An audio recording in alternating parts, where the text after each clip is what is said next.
check my voicemail. And it's Jay Leno. Yeah, sorry I didn't miss you. You want to come down to the shop? We'd love to talk to you. Let me his phone number. I'm like, You're listening to Get.Out.N.Drive.Podcast with John, CustomCarNerd Meyer, and Shawn, MrSedanman Sherrill. We'll be bringing you gearheads all the information you never wanted to know about cars and why they should be on the road and not in your garage. Are you ready to get out and drive?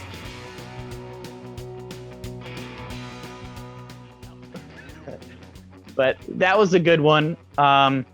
The coolest non-breakdown story I'll give you is pretty cool.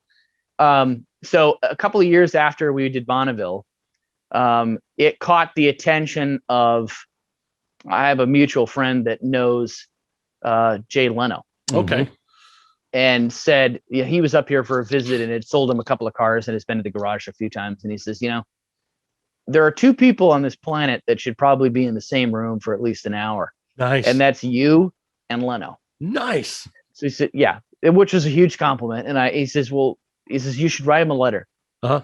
And so I did. I wrote him a nice letter and sent him pictures of the car and said, if you got any time, I'd love to come down and just see the garage. I've watched your show and your YouTube show for years. Sure. As an automotive enthusiast, I think it's the best of them. And like the next day, I get a phone call and it's Leno. Oh, wow. Yeah. I'm at work sitting at my desk and the phone rings. Of course, I'm on a call, so I can't answer it. So it's an unlisted number. So I just let it go to voicemail and I check my voicemail and it's Jay Leno. Yeah, sorry I didn't miss you. If you want to come down to the shop, we'd love to talk to you. Let me his phone number. I'm like, So I called my wife in a panic. I'm like, Jay Leno just tried to call me. What do I do? Yeah. And she's like, call him back, you idiot. I'm like, okay. So I go on my lunch break and I talk to him. I probably talked to him. I'm like, oh, what do I do? I don't know what to do. I let Jay Leno go to voicemail. Yes.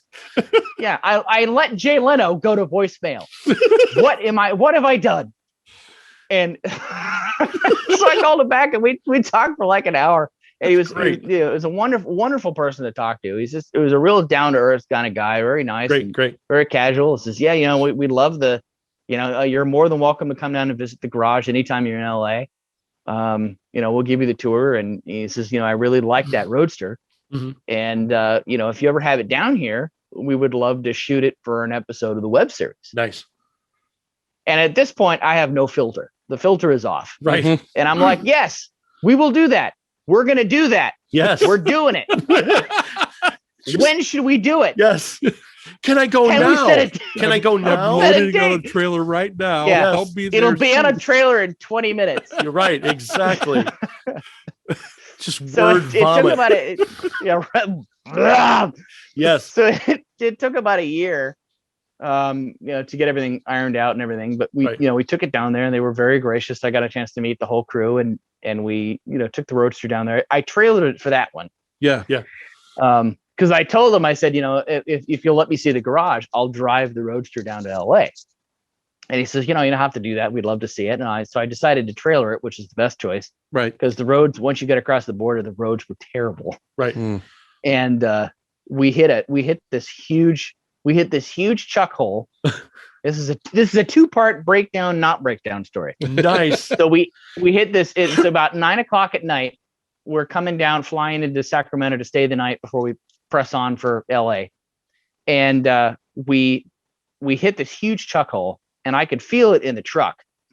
And I look in my rearview mirror and the Roadster is airborne.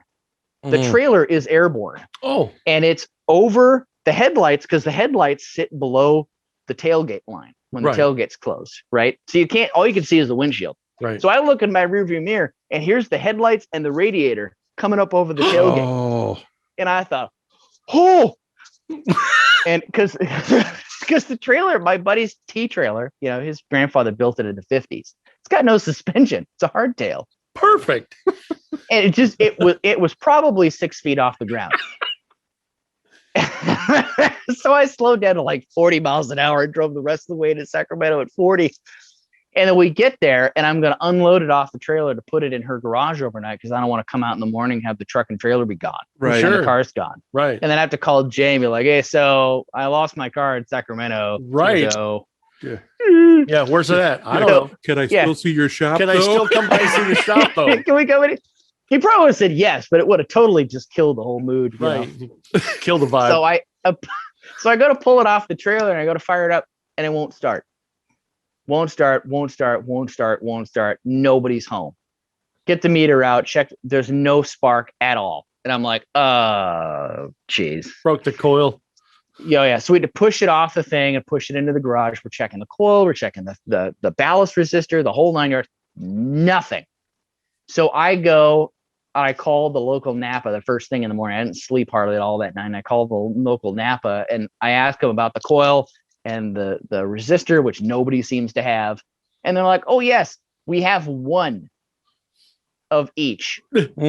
I'm like, put them aside. I will take them. I bought the last coil and the last resistor in the entire state of California. So in Northern California, at least. Right. Right. I would have to drive all the way to San Diego to get the other one. So put it all together. Roadster fires up just fine. Wow. So we take it down there. We get down there. I clean it all up. We go down there in the garage in the morning. It's like 8 a.m. He asks us to come down, and we bring the thing in the shop, and then we do the interview portion and walk around the car, and then we go out and we drive it in the day, in the afternoon after lunch, and I let him start it because normally it will go on the first pull for me when it's cold. Right. And so I'm banking that it's going to do the same thing for Leno. And of course, I know that car, that if somebody else is going to start it other than me, it won't start and I'll have to do it. Right. And I boxed myself into a corner by saying, oh, yeah, you can start it. It'll go on the first pull. Right. And so I'm sweating bullets. You can see it in the episode. Yeah. You know, I'm holding it together, but you could tell mentally that I'm sweating bullets that this thing's not going to start. I'm going to make myself look like an idiot.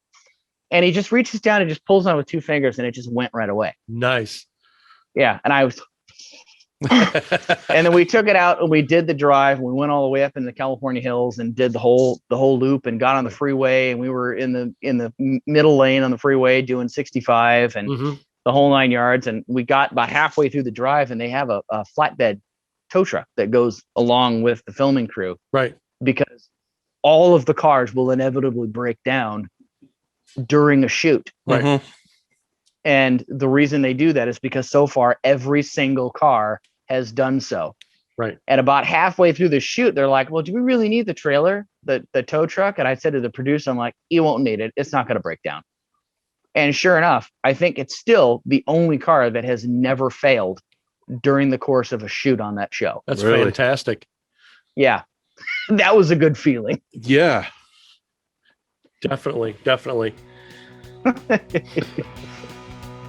That it didn't die. I know that made me feel real good.